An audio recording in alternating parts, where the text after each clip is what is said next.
Quand on se met à réfléchir à la parole,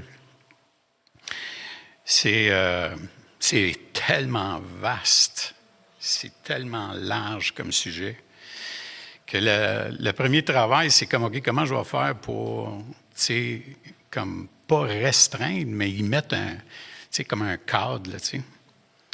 Puis, depuis un certain temps, j'ai vraiment le privilège d'entretenir une conversation les jeudis matins sur nos Zooms, sur certaines parties de la parole. Puis, récemment, on est tombé dans Galates, puis à ma grande surprise, surtout dans Galates 3, je me suis retrouvé à accorder une grande importance au fait que nous sommes des fils et des filles d'Abraham à cause de la foi.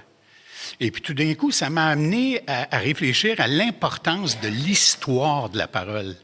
D'où elle vient, c'est comme, tu sais, on porte beaucoup d'attention au Nouveau Testament parce que c'est plus accessible, c'est Jésus, c'est l'accomplissement des choses, là, tu sais. Mais là, tout d'un coup, je me suis dit, on va essayer de remonter un peu en arrière puis essayer de voir comment, pourquoi la parole est si importante dans la vie du croyant. La première des choses, je pense, c'est que j'aimerais ça commencer par Genèse 1:3. L'Écriture nous révèle un petit quelque chose que je n'avais pas catché avant, excusez l'expression.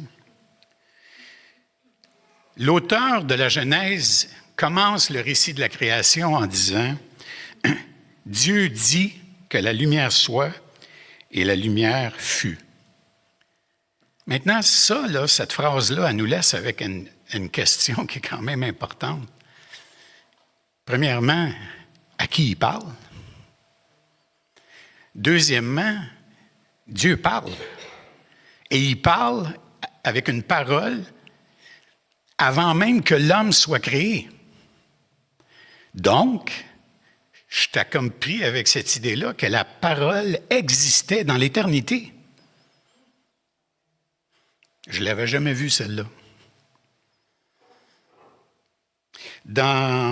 Si on continue le récit, on passe à 1:6, qui va dire « Dieu dit qu'il y a une étendue », 1:9, « Dieu dit que les eaux, bon, etc. » Puis ça descend comme ça jusqu'à Genèse 24, où Dieu dit que la terre produise des animaux vivants selon leur espèce, du bétail, des reptiles et des animaux terrestres.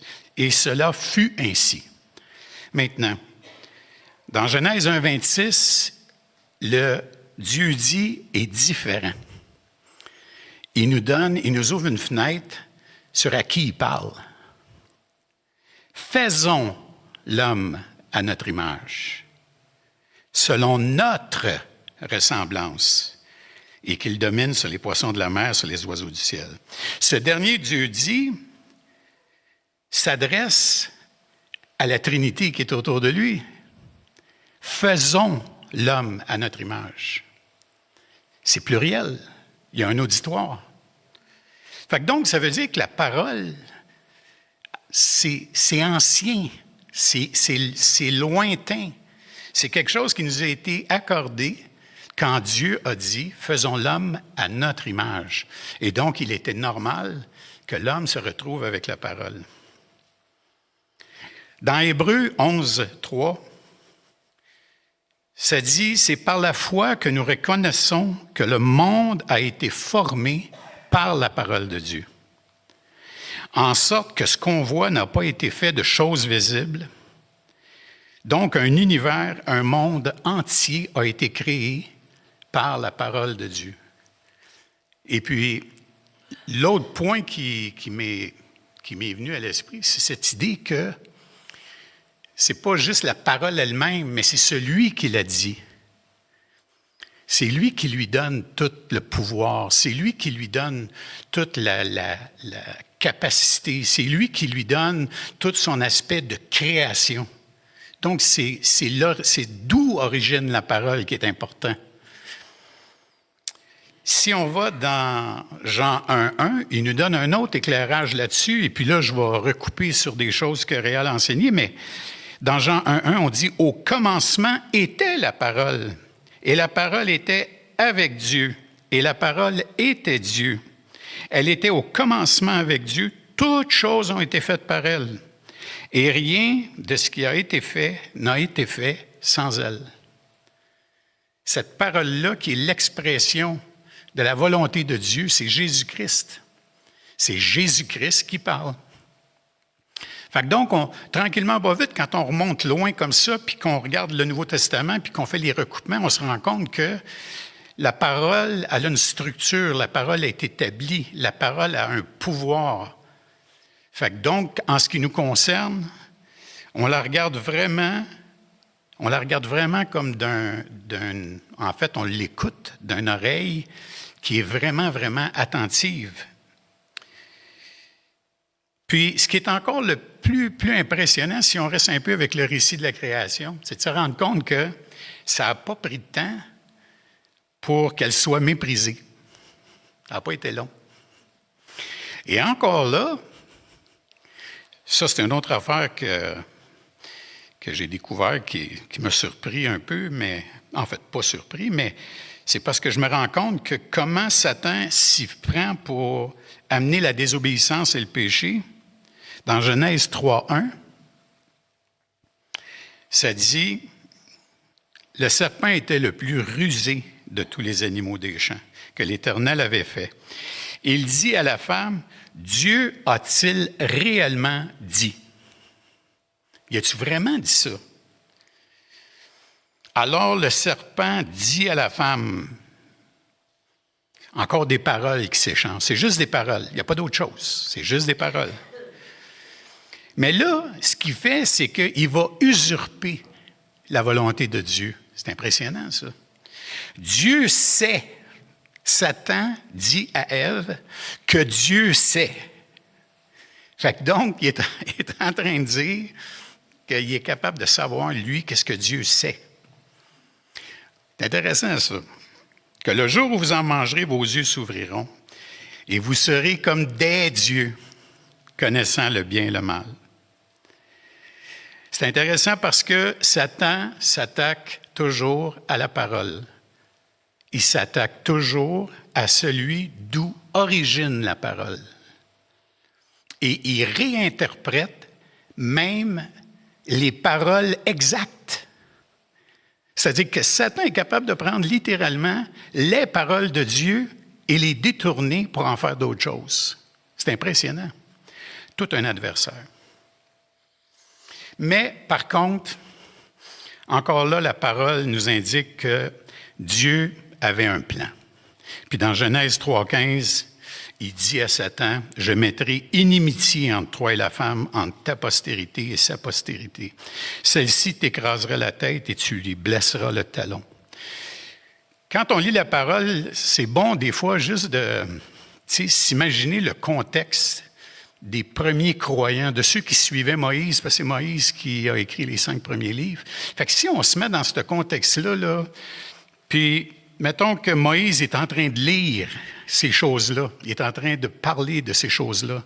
Cette parole-là, c'est la seule nourriture qu'ils reçoivent de Dieu. Il n'y a pas d'autre chose, là. C'est sûr qu'on peut dire, il y a eu tous les miracles, il y a eu toutes les choses qu'il a faites en Égypte, ils ont tous vu ça. Mais on se rend compte en la lisant que c'est pas nécessairement ça qui a eu beaucoup d'influence sur la foi du peuple. Mais imaginons-nous que là, Moïse, il lit la parole. Et pour lui, ça, c'est important. Ça a été reçu de Dieu. Et là, il la lit. Si maintenant, on saute un peu à une époque, la parole, en ce qui nous concerne, puis en ce qui me concerne personnellement, que j'ai trouvé vraiment impressionnant, c'est que c'est dans Genèse 12, 1 à 6. C'est que notre histoire, elle commence avec Abraham. Qu'est-ce que l'Éternel dit à Abraham? « Va-t'en de ton pays, de ta patrie et de la maison de ton père. Dans le pays où je te montrerai, je ferai de toi une grande nation et je te bénirai. Je rendrai ton nom grand et tu seras une source de bénédiction. Je bénirai ceux qui te béniront et je maudirai ceux qui te maudiront. Et toutes les familles de la terre seront bénies en toi. Toutes les familles de la terre. Ça veut dire que notre histoire, c'est là qu'elle commence. Puis qu'est-ce que ça dit? Ça dit qu'Abraham partit comme l'Éternel le lui avait dit. Exactement, il a fait exactement ce que l'Éternel lui a dit. Et là, c'est le fun parce que ce qu'on voit, c'est la beauté et la dynamique de la relation avec Dieu. Il parle et sa parole est non seulement entendue, mais elle est crue. C'est là que la parole de Dieu prend toute sa valeur. Fait on peut facilement s'imaginer toutes sortes de choses en ce qui nous concerne, dans nos lectures, etc. Dieu se plaît, non seulement quand on la lit, mais quand on la croit, c'est là qu'il est glorifié. Dans Galates 3, 6 à 9, certains d'entre vous vont se retrouver en terrain connu. Comme Abraham crut à Dieu et que cela lui fut imputé à justice. Ça veut dire qu'Abraham était juste aux yeux de Dieu. Reconnaissez donc que ce sont ceux qui ont la foi qui sont fils d'Abraham. Aussi, l'Écriture, prévoyant que Dieu justifierait les païens par la foi, a d'avance annoncé cette bonne nouvelle à Abraham. La bonne nouvelle a été annoncée pour la première fois à Abraham. C'est incroyable, ça, quand on y pense. Toutes les nations seront bénies en toi, de sorte que ceux qui croient sont bénis avec Abraham, le croyant. Pas Abraham l'entendant, Abraham le croyant. Cette parole sous forme de promesse parle d'une postérité et non de plusieurs. Dans le même épître aux Galates, Paul déclare les conséquences de cette promesse accomplie par la mort et la résurrection de Jésus-Christ. Si on va dans Galates 3 au verset 18, « Car si l'héritage venait de la loi, il ne viendrait plus de la promesse. Or, c'est par la promesse que Dieu a fait à Abraham, ce don de sa grâce. Pourquoi donc la loi, elle a été donnée ensuite à cause des transgressions jusqu'à ce que vint la postérité à qui la promesse a été faite, et elle a été promulguée par des anges au moyen d'un médiateur. Or, le médiateur n'est pas médiateur d'un seul, tandis que Dieu est un seul. La loi est-elle donc contre les promesses de Dieu? Loin de là. S'il eût été donné une loi qui pût procurer la vie, la justice viendrait réellement de la loi. Mais l'Écriture a tout enfermé, tout renfermé sous le péché, afin que ce qui avait été promis fût donné par la foi en Jésus-Christ à ceux qui croient. Quand Dieu parla à Abraham pour lui prophétiser qu'un peuple sortirait de sa descendance, Dieu a fait une prophétie. La parole a prophétisé.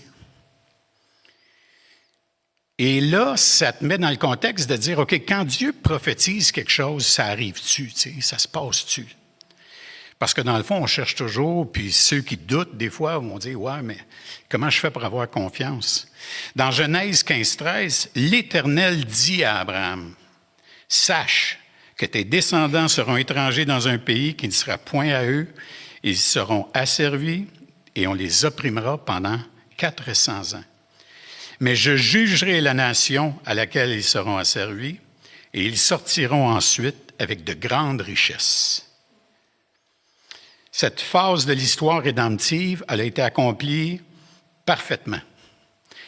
Parfaitement. Il a mis à part un homme, il avait identifié un homme qui s'appelait Moïse. Il a été élevé dans les voies égyptiennes, il connaissait l'Égypte, il avait été mis à part, il avait été protégé. Puis le gars se retrouve en exil parce qu'il a exercé sa justice propre en tuant un Égyptien qui maltraitait un Hébreu. Ça ne s'est pas bien passé. Tu sais, des fois, quand tu dis, tu fais un geste que tu regrettes peut-être longtemps, là, tu sais. Ça a duré 40 ans, son affaire, là. Puis c'est intéressant parce que la parole nous décrit ensuite la scène où là, le sens, le but de toute la patente avec Moïse se réalise. Dans Exode 3, au verset 2, on peut y lire « L'ange de l'Éternel lui apparut, l'ange de l'Éternel, la théophanie, présence de Christ dans l'Ancien Testament. L'ange de l'Éternel lui apparut dans une flamme de feu au milieu d'un buisson. Moïse regarda et voici, le buisson était tout en feu. Et le buisson ne se consommait pas. Moïse dit, je veux me détourner pour voir quelle est cette grande vision et pourquoi le buisson ne se consomme point.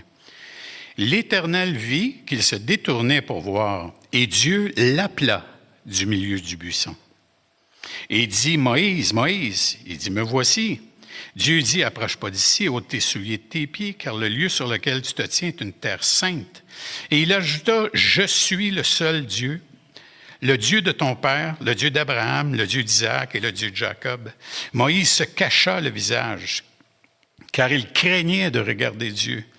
L'Éternel dit, j'ai vu la souffrance de mon peuple qui est en Égypte, et j'ai entendu les cris qui lui font pousser, ses oppresseurs, car je connais ses douleurs. Dieu parle et connaît les choses. Il connaît les souffrances. Je suis descendu pour le délivrer de la main des Égyptiens et pour le faire monter de ce pays dans un bon et vaste pays, dans un pays où coule le lait et le miel, dans les lieux qu'habitent, puis là, il nomme tous les peuples. Puis si on va vers la dernière phrase, le dernier verset, « Maintenant, va, je t'enverrai auprès de Pharaon et tu feras sortir d'Égypte mon peuple, les enfants d'Israël. » Et là, on est directement en connexion avec ce que Dieu avait dit à Abraham. « Je ferai sortir mon peuple. » La seule chose, par contre, si on regarde les différences un peu entre Abraham et Moïse, c'est que Abraham, quand on le lit, à part les deux histoires avec sa femme, là, où il l'a fait passer pour sa sœur, mais dans toutes les autres circonstances, on voit qu'Abraham, c'est quelqu'un qui, quand il est face à l'Éternel, ben, il croit la parole. Alors que Moïse ici, c'est pas tout à fait pareil. Il n'est pas nécessairement enthousiaste avec l'idée de retourner chez Pharaon, étant donné qu'il sait exactement comment c'était et qu'est-ce qui l'attend. Fait que dans Exode 4, Moïse répond, « Voici, ils ne me croiront point, ils m'écouteront point ma voix, mais ils diront, l'Éternel ne t'est point apparu. » Fait que là, Moïse, étrangement, est en train de dire à Dieu un argument contre son projet. Moïse sait. Il sait ce qui va se passer. Fait, il sait par-dessus la volonté de Dieu. C'est intéressant. Dans le livre d'Exode, on voit comment Dieu exécute son plan pour libérer Israël et accomplir exactement la promesse. L'élément le plus important de cette libération va effectivement concerner la parole de Dieu qui va être donnée à Moïse. Et puis, dans le dernier fléau, cette parole-là qui est bien connue dans Exode 12 au verset 5, ce sera un agneau sans défaut, mâle, âgé d'1 an. Vous pouvez prendre un agneau ou un chevreau. Vous le garderez jusqu'au 14e jour de ce mois et toute l'assemblée d'Israël immolera entre les 2 soirs. On prendra de son sang et on en mettra sur les 2 poteaux et sur le linteau de la porte des maisons où on le mangera. Cette même nuit, on en mangera la chair au-dessus au feu, on la mangera avec des pains sans levain, etc. Vous ne la mangerez point à demi-cuite. Bon, il donne tous les détails de comment le souper de la nourriture devrait se passer, devrait être préparé. C'est la Pâque de l'Éternel. Cette nuit-là, je passerai dans le pays d'Égypte et je frapperai tous les premiers-nés du pays d'Égypte, depuis les hommes jusqu'aux animaux, et j'exercerai des jugements contre tous les dieux de l'Égypte. Je suis l'Éternel. Le sang vous servira de signe sur les maisons où vous serez. Je verrai le sang et je passerai par-dessus vous. Il n'y aura point de plaie qui vous détruise quand je frapperai le pays d'Égypte. Cette parole-là qui a été dite il y a vraiment longtemps, c'est une parole qui prend tout son sens parce qu'elle décrit parfaitement qu'est-ce qui s'est passé avec Christ et comment Christ serait caractérisé. L'importance aussi, c'est que l'ange de la destruction, il a passé, puis il a juste regardé le sang. Il n'a pas regardé qui c'est qui était dans la maison. Il n'a pas regardé si ceux qui étaient dans la maison, ils ont-tu vraiment cru un peu, beaucoup, pas beaucoup. Il ne s'est pas trop cassé la tête avec ça. Ce qui est intéressant aussi, c'est que l'ange de la destruction, quand il passe puis il voit du sang, il voit la foi. Parce que si on a mis du sang, c'est parce qu'on a cru à la parole de Dieu. On y a cru. Fait qu'on a mis du sang. Fait qu'encore une fois, on est encore un peu dans la même dynamique d'Abraham. Abraham a cru, a entendu et il a cru à la parole. Cette dynamique-là de la parole qui est entendue et crue. La parole de Dieu prendra ensuite une autre forme lorsque la loi va être donnée à Moïse. Avant d'y transmettre la parole de Dieu, ces paroles, Dieu indique à Moïse et au peuple quelles sont les conditions préalables pour recevoir la loi, recevoir la parole que Dieu va donner. Dans Exode 19, au verset 3, Moïse monta vers Dieu. Et l'Éternel l'appela du haut de la montagne en disant, « Tu parleras ainsi à la maison de Jacob et tu diras aux enfants d'Israël, vous avez vu ce que j'ai fait en Égypte et comment je vous ai porté sur des ailes d'aigle et amené vers moi. Maintenant, si vous écoutez ma voix et si vous gardez mon alliance, vous m'appartiendrez entre tous les peuples, car toute la terre est à moi. Vous serez pour moi un royaume de sacrificateurs et une nation sainte. Voici les paroles que tu diras aux enfants d'Israël. » Donc, tout ce qu'il demande à Moïse, regarde bien, m'a te parler, tout ce que tu as à faire, c'est répéter exactement ce que je te dis. Moïse vint appeler les anciens du peuple et il mit devant eux toutes ces paroles, comme l'Éternel le lui avait ordonné. Et là, le peuple tout entier, parce que là, la sortie d'Égypte est fraîche là, dans leur mémoire. Là tu comprends là, qu'ils savent exactement tout ce qui s'est passé. C'est un peu dur à essayer de se raconter des histoires. Là, les displays, la mer qui s'ouvre, la colonne de feu, la colonne de fumée, là, ça commence à faire pas mal.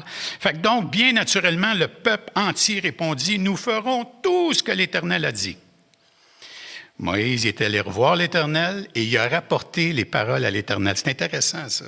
Dieu avait-tu vraiment besoin que Moïse y rapporte les paroles? Dieu sait tout, là, tu sais. C'est comme, mais tu vois que la parole ici est écrite dans un but relationnel. C'est comme si Dieu veut être en relation. Il veut t'entendre redire les choses. Il veut t'entendre lui répéter des affaires. Alors, dans Exode 20, au verset 1, Dieu prononça toutes ces paroles en disant « Je suis l'Éternel qui t'ai fait sortir d'Égypte ». Et là, il y a toute la description des 10 commandements. Et il dit « Je suis un Dieu jaloux ». Un Dieu jaloux. Un Dieu qui est jaloux de sa gloire. Tu ne dis pas n'importe quoi à Dieu. Tu ne fais pas n'importe quelle promesse à Dieu. Dieu est jaloux de sa gloire. Et puis, quand on descend un petit peu plus bas, on trouve, il finit comme ça, « Tu ne convoiteras point la maison de ton prochain, tu ne convoiteras point la femme de ton prochain, ni son serviteur, ni sa servante, ni son bœuf, ni son âne, ni aucune chose qui appartienne à ton prochain. » Alors le Seigneur, par sa parole, ce qu'il fait, c'est qu'il donne un cadre. Il met un cadre, puis c'est un cadre qui lui ressemble. C'est un cadre qui est un peu à l'image de qui il est. La parole fut donnée sous forme de loi, puis le peuple avait clairement indiqué, parce que Moïse est allé rapporter les paroles, il avait clairement indiqué qu'il ferait tout ce que l'Éternel exigerait d'eux. C'était clair. Jusqu'au moment où, impatient d'attendre Moïse ne descendait pas de la montagne. Puis c'était long. Puis ça me fait réfléchir. La parole, là, on va la lire, on va la méditer, Puis là, on demande des choses à Dieu, puis Dieu ne répond pas tout de suite. C'est long. C'est long. Des fois, c'est long des années. Des fois, c'est long des circonstances qui ne changent pas. Puis là, si Dieu n'est pas pour le faire, peut-être que moi, je pourrais y mettre du mien un peu, là, tu sais, là. Puis là, on cherche nos solutions, puis souvent, c'est des solutions qui tournent mal un petit peu. Alors, ils se fabriquèrent un veau d'or qui attira la colère de Dieu. La parole donnée sous forme de loi avec tous les systèmes de sacrifice, Paul, dans le Nouveau Testament, en parlera comme ça. Galates 3, 23. Avant que la foi vînt, nous étions enfermés sous la loi, en vue de la foi qui devait être révélée. Ainsi, la loi a été comme un pédagogue pour nous conduire à Christ, afin que nous fussions justifiés par la foi. La foi étant venue, nous ne sommes plus sous ce pédagogue, car vous êtes tous fils de Dieu. Par la foi en Jésus-Christ, vous tous qui avez été baptisés en Christ, vous avez revêtu Christ. Il n'y a plus ni juif, ni grec, ni esclave, ni libre. Il n'y a plus ni homme, ni femme, car tous vous êtes un en Jésus-Christ. Et si vous êtes à Christ, vous êtes donc la postérité d'Abraham, héritier selon la promesse. Et puis cette promesse-là, cette promesse d'héritage devrait, si la parole est importante, pour nous, la parole va faire qu'on est dans l'attente de comment cet héritage-là va se manifester. Trop souvent, l'héritage pour nous, c'est l'éternité. C'est ce qui s'en vient plus tard. C'est quand on va mourir, c'est quand on va... Mais l'héritage, c'est Dieu présent dans nos vies aujourd'hui. C'est pas juste Dieu quand on va être devant lui dans l'éternité. Alors, est-ce que la parole, c'est quelque chose qui nous influence? Est-ce que c'est quelque chose qui nous stimule? Est-ce que c'est quelque chose qui nous motive dans nos vies aujourd'hui? On la lit en fonction de qui l'a dit, on la croit, et est-ce qu'on s'attend à ce que Dieu va agir dans nos vies? Quand Jean vient, parce que Jean, c'est une des figures les plus importantes dans le Nouveau Testament, Jésus lui-même le déclare, Jean était prévu, la parole l'avait prévu.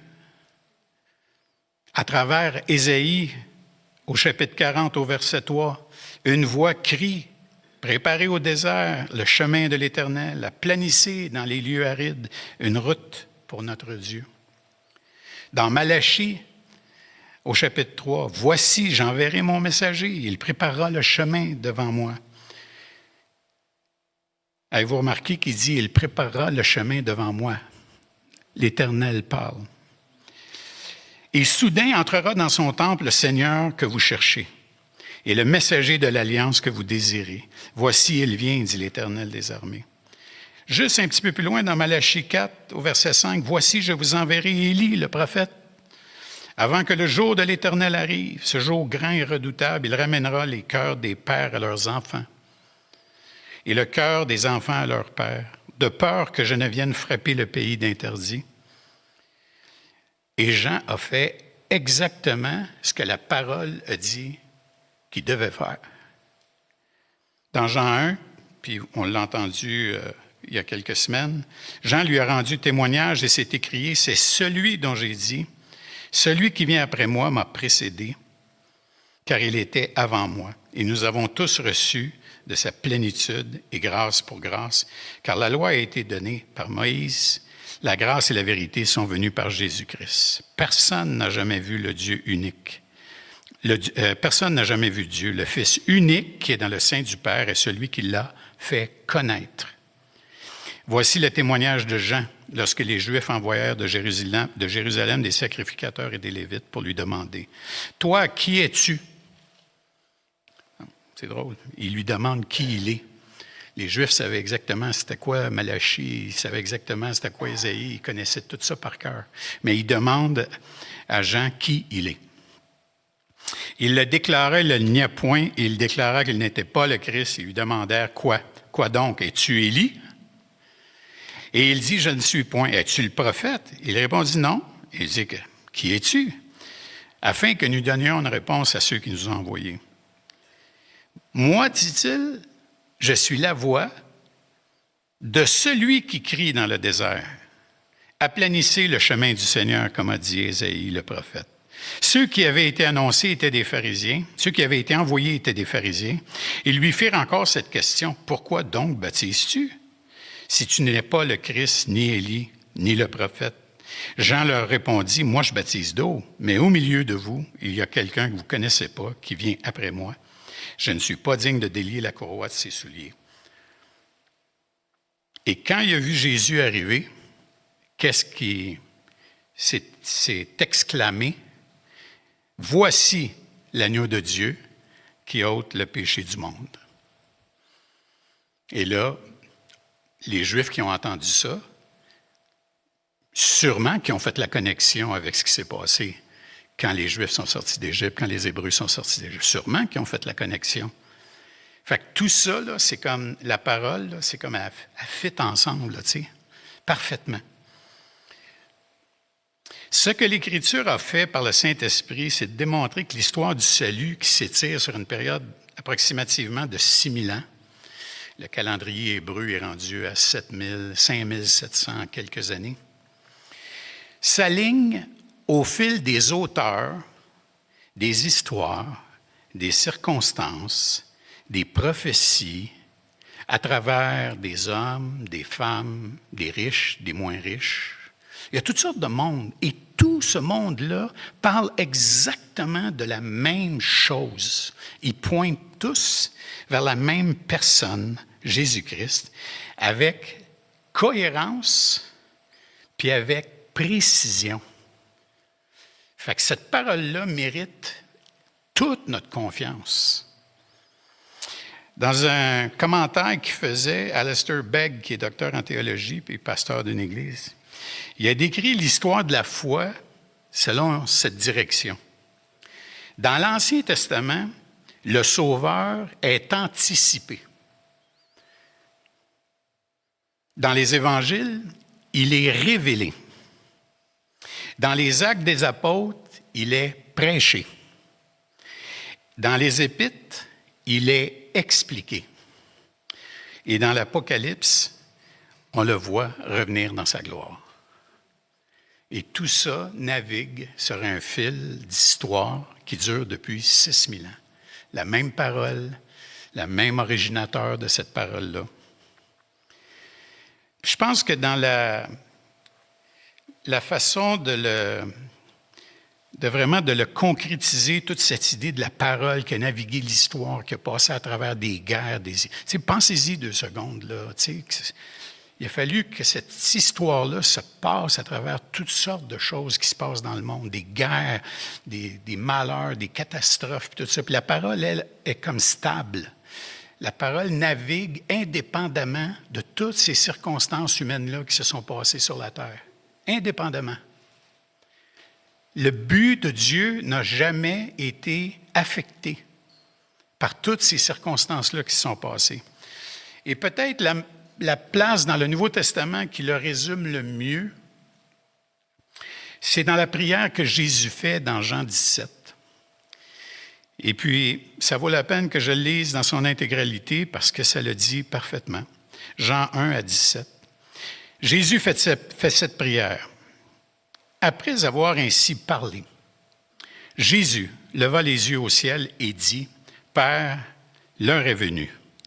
Glorifie ton Fils afin que ton Fils te glorifie, selon que tu lui as donné pouvoir sur toute chair, afin qu'il accorde la vie éternelle à tous ceux que tu lui as donnés.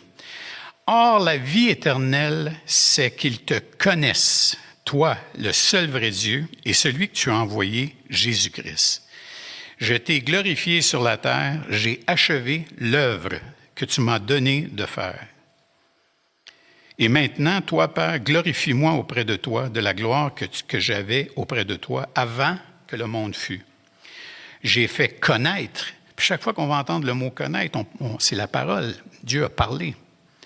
J'ai fait connaître ton nom aux hommes que tu m'as donnés du milieu du monde. Ils étaient à toi et tu me les as donnés. Et ils ont gardé ma parole. Ça ressemble à Abraham, ça. Ils ont gardé ta parole. Maintenant, ils ont connu que tout ce que tu m'as donné vient de toi. Car je leur ai donné les paroles que tu m'as données. Et ils les ont reçues. Ils ont vraiment connu que je suis sorti de toi. Ils ont cru que tu m'as envoyé. Ce texte-là, il est tellement dense, là. C'est comme si Dieu il essaye vraiment de mettre la parole là, sur l'enrobé de sa gloire, là, l'enrobé de toutes ses intentions. Là, c'est pour eux que je prie. Je ne prie pas pour le monde, mais pour ceux que tu m'as donnés, parce qu'ils sont à toi, et tout ce qui est à moi est à toi, et ce qui est à toi est à moi, et je suis glorifié en eux. Je ne suis plus dans le monde, et ils sont dans le monde. Je vais vers toi. Père Saint, garde en ton nom ceux que tu m'as donnés, afin qu'ils soient un comme nous. Lorsque j'étais avec eux dans le monde, je les gardais en ton nom. J'ai gardé ceux que tu m'as donnés, et aucun d'eux ne s'est perdu, sinon le fils de la perdition, afin que l'Écriture fût accomplie. Et maintenant, je vais à toi, et je dis ces choses dans le monde, afin qu'ils aient en eux ma joie parfaite. Je leur ai donné ta parole, et le monde les a haïs, parce qu'ils ne sont pas du monde, comme moi, je ne suis pas du monde. Je ne te prie pas de les ôter du monde, mais de les préserver du mal. Ils ne sont pas du monde, comme moi, je ne suis pas du monde. Sanctifie-les par ta vérité. Ta parole est la vérité. Quand on considère, il y a une certaine lourdeur à ce texte-là, il y a une importance grave, là, tu sais, où c'est comme le Seigneur avait voulu nous laisser comprendre qu'il y aurait une séparation, que la parole créerait une séparation entre le croyant et le monde. Et le Seigneur dit, à cause de cette parole-là, le monde va les haïr. Et puis, cette lourdeur-là est peut-être un peu plus présente aujourd'hui pour nous. Cette semaine, pour me mettre dans un contexte, j'ai lu des témoignages qui sortaient de l'organisation La Voix des Martyrs. Mais lire des histoires contemporaines, aujourd'hui, là, maintenant, de pasteurs qui se font assassiner au Pakistan, qui se font arrêter puis qui disparaissent en Chine, qui se sont fait prendre avec une Bible dans les mains. Quelqu'un, un voisin, avait rapporté qu'il y a des gens qui se réunissaient avec quelqu'un qui ouvrait une Bible. Des voisins accusaient d'autres voisins. Et ça, au moment où on se parle, ça se passe partout. Nous, on a une Bible dans les mains. On peut marcher sur la rue avec elle. À moins d'une circonstance particulière, puis d'en trouver un spécial qui est offensé par ça, on n'a pas trop de risque de se faire ramasser parce qu'on a une Bible dans les mains. Ça met, en lisant ces deux contextes-là complètement différents, au minimum, ce que ça produit pour moi, c'est la gratitude de pouvoir avoir accès, un peu comme Michel a mentionné, d'avoir accès à la parole dans un contexte de sécurité. C'est pas normal. Parce que, en tant que membre de l'Église universelle, le monde nous haït. Nous, ici, là, dans le moment, là, le monde nous haït. Les principautés qui gouvernent le monde nous haïssent. Et pourquoi est-ce qu'ils nous haïssent? Ils nous haïssent à cause de la parole, à cause de la promesse, à cause de la bonne nouvelle, à cause que la parole nous dit que Christ, quand il est mort, a exposé Satan. Il l'a mis à nu. Il l'a révélé. Donc, on sait qui il est. On sait qu'est-ce qu'il fait. Fait que cette parole-là, dans le moment, là... Et puis, c'est intéressant de voir comment ils questionnent des pasteurs qui ont passé beaucoup de temps en prison. Et le pasteur, qu'est-ce qu'il dit? Il dit, ils n'ont pas voulu que je garde ma Bible, bien entendu, mais je l'avais tellement lue qu'en prison, la parole à tous les jours revenait dans mon esprit et m'encourageait tous les jours. La parole me gardait, la parole me protégeait. La parole faisait que j'oubliais les tortures qu'on me faisait subir. Et quand on lit ce témoignage-là, ça nous est étranger, cette réalité-là. Mais au minimum, ce que ça peut faire pour nous, c'est de nous pousser, nous amener vers un lieu où on veut que la parole soit plus présente dans nos vies, beaucoup plus présente dans nos vies. Pour un jour, peut-être, Dieu nous en garde peut-être, mais un jour, si on a à faire face à des circonstances difficiles, que la parole nous vienne comme ça. Si à un moment donné, c'est difficile de lire sa Bible ou si c'est difficile de se réunir ensemble, la parole va nous rassurer. Et la parole, c'est Dieu lui-même. Il a toujours gardé sa parole. Depuis qu'il l'a donnée, il l'a gardée. Il est fidèle et juste. Comment maintenant on peut voir ça dans notre contexte de tous les jours pour nous qui sommes ici? Dans 2 Timothée 2,7, ça dit « Comprends ce que je dis, car le Seigneur te donnera de l'intelligence en toutes choses. » C'est une parole en laquelle on peut avoir confiance. Dans Hébreux 5,14, la nourriture solide est pour les hommes faits, pour ceux dont le jugement est exercé par l'usage à discerner ce qui est bien et ce qui est mal. Je vais faire une petite pause ici. C'est vrai, puis la plupart des croyants vont être prêts à dire, ben tu lis la parole, ça donne du discernement. Et puis, ça te permet de spotter là, les affaires qui ne sont pas de Dieu dans le monde. Là. Tu sais, on voit ça venir, là, puis on est capable de juger ça, puis tout ça. Mais discerner le bien de ce qui est mal, on n'entend pas parler souvent de l'effet que ça doit faire. Quelle attitude je devrais avoir, moi, face à ça? Parce qu'on peut être fâché, et souvent les gens vont être fâchés. On l'a vu pendant la pandémie, comment il y a des croyants qui étaient fâchés parce qu'à cause de leur conviction, ils n'étaient pas contents. Mais la réalité, c'est qu'ici, discerner ce qui est bien et ce qui est mal, c'est aussi avec quelle attitude, autrement dit, comment Christ va être manifesté dans cette situation-là que je vis, là, où je discerne le bien et le mal. Tu fais quoi? Est-ce que tu reprends avec douceur? Comment ça se passe? Ou si tu manifestes ta colère? Dans Philippiens 1,9, ce que je demande dans mes prières, c'est que votre amour augmente de plus en plus en connaissance, en pleine intelligence, pour le discernement des choses les meilleures, afin que vous soyez purs et irréprochables pour le jour de Christ. Dans Colossiens 1,9, c'est pour cela que nous aussi, depuis le jour où nous en avons été informés, nous ne cessons de prier Dieu pour vous et de demander que vous soyez remplis de la connaissance de sa volonté, en toute sagesse et intelligence spirituelle. Dans 1 Corinthiens 2, 14, l'homme animal ne reçoit pas les choses de l'Esprit de Dieu, car elles sont une folie pour lui, et il ne peut les connaître, parce que c'est spirituellement qu'on en juge. Le miracle de l'Écriture, c'est pas le miracle d'être guéri, c'est pas le miracle de devenir riche, c'est pas le miracle de la prospérité. Le miracle, c'est tout simplement de connaître Dieu en toute intelligence.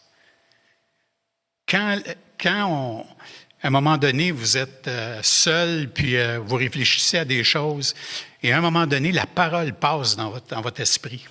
Ça, c'est le miracle.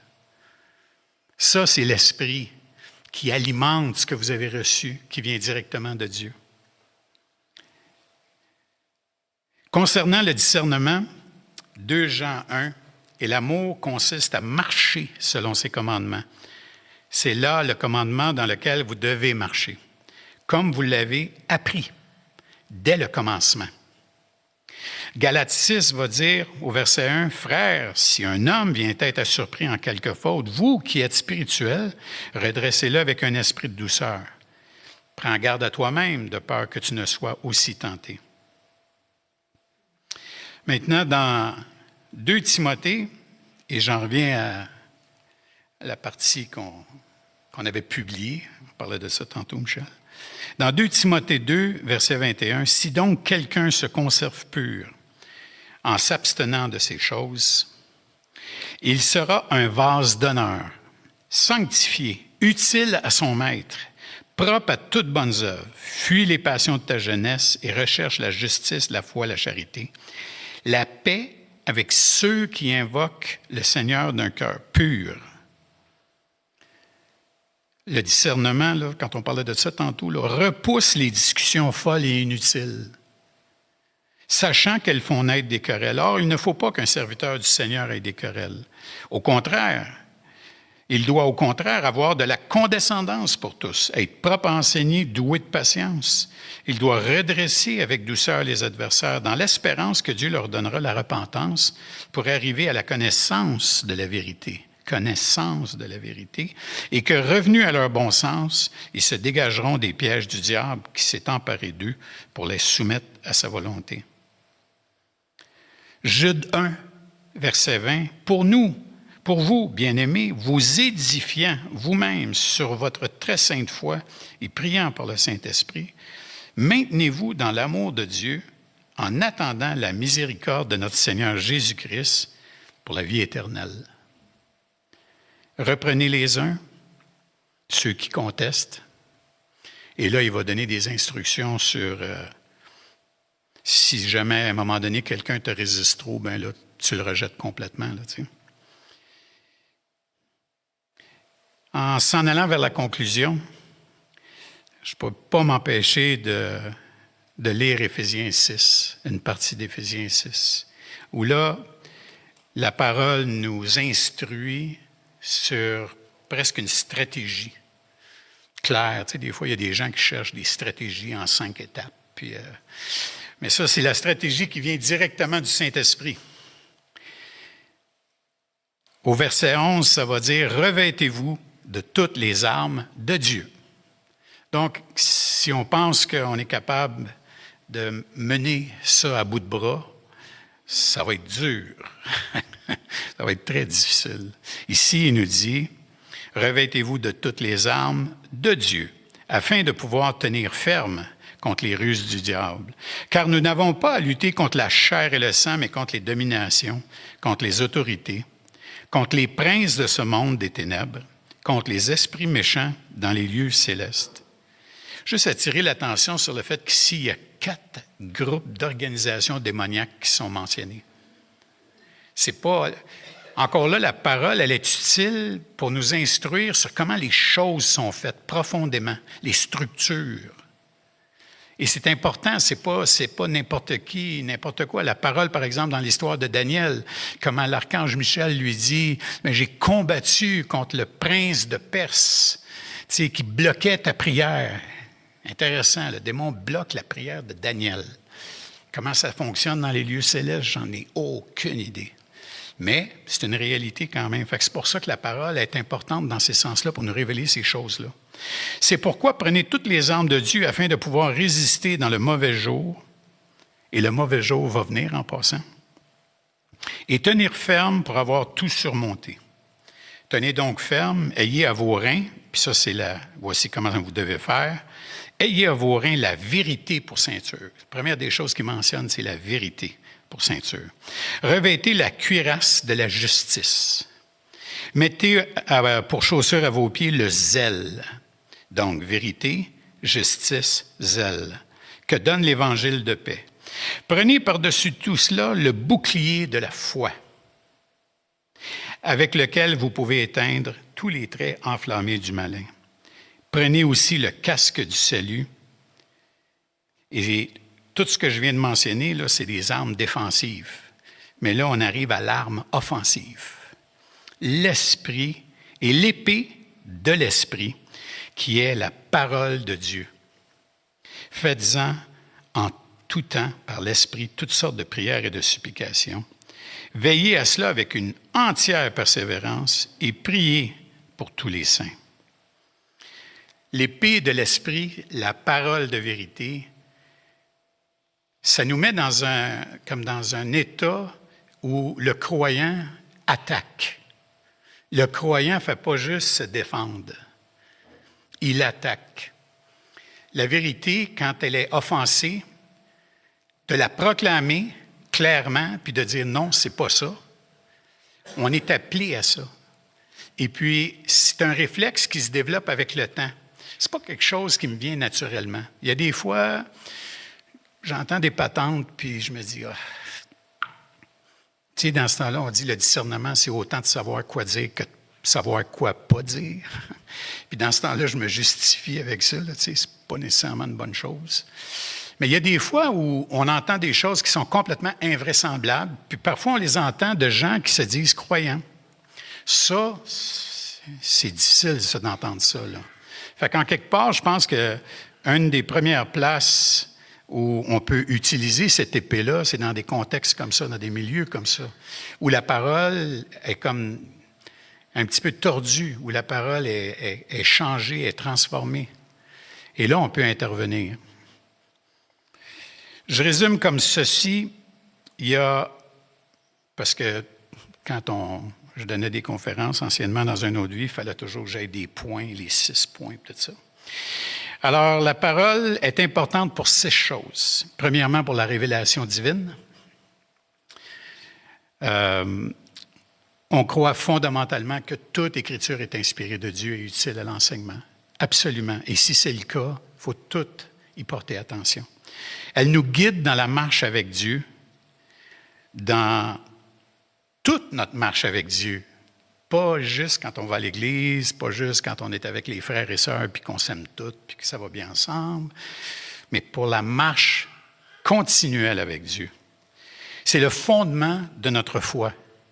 Notre foi repose sur la parole de Dieu. Ça nous permet d'avoir une relation personnelle avec Dieu qui se développe dans le temps parce que Dieu aime se révéler et il ne se révélera pas par aucun autre moyen que sa parole. Aucun autre moyen. Et quand le Saint-Esprit intervient dans nos vies, il intervient avec la parole. Il met en évidence la parole. La parole nous est utile pour vivre en tant que communauté. Une Église existe parce qu'on a tous en commun cette même parole. Et ce qui est particulier, là, pensez-y juste 2 secondes, là. Il n'y a personne ici qui serait dans le monde qui serait chum peut-être avec l'un ou avec l'autre. Tu sais, à part les Veilleux et les Tremblés, parce qu'ils partagent un chalet, là, une zone, une place où il y a un chalet. Là. Mais ça, les gens du monde aussi, ils ont ça. Là. Je veux dire, tu sais, t'es chum, là, tu sais, bon, c'est correct. Mais en dehors de ça, là, on est tous différents. On vient de toutes sortes de milieux différents. Et pourtant, cette parole-là qui règne au milieu de nous crée une communauté. Et si ça, ce n'est pas la preuve que Jésus-Christ est la tête de l'Église, je ne sais pas qu'est-ce qui pourrait l'être. Puis ce n'est pas juste qu'on se tolère, on s'aime à travers cette parole. On s'aime à travers cette parole-là. Et ça, c'est incroyable juste de le considérer. Puis finalement, le 6e point, c'est comme on l'a vu, c'est une arme contre la tentation, contre l'erreur, contre les influences. Même Jésus a utilisé la parole pour résister à Satan. Quand il est amené au désert, comment il lui répond? Il lui répond par la parole. Quand les apôtres de Jean lui envoient quelqu'un, « Es-tu celui qui doit venir? On doit en attendre un autre. » Allez lui dire. Et là, il récite l'Ancien Testament, les prophéties de l'Ancien Testament. Les boiteux marchent, les malades sont guéris. Fait que même Jésus honore la parole. Je conclurai avec cette petite observation. Notre rapport avec la parole de Dieu va avoir un impact sur toutes les paroles qu'on va dire et toutes les paroles qu'on va entendre pour le restant de nos jours à partir du moment où on a été éclairé, racheté par son salut. À partir de ce moment-là, tout ce qu'on dit et tout ce qu'on entend reflète comment on conçoit la parole de Dieu.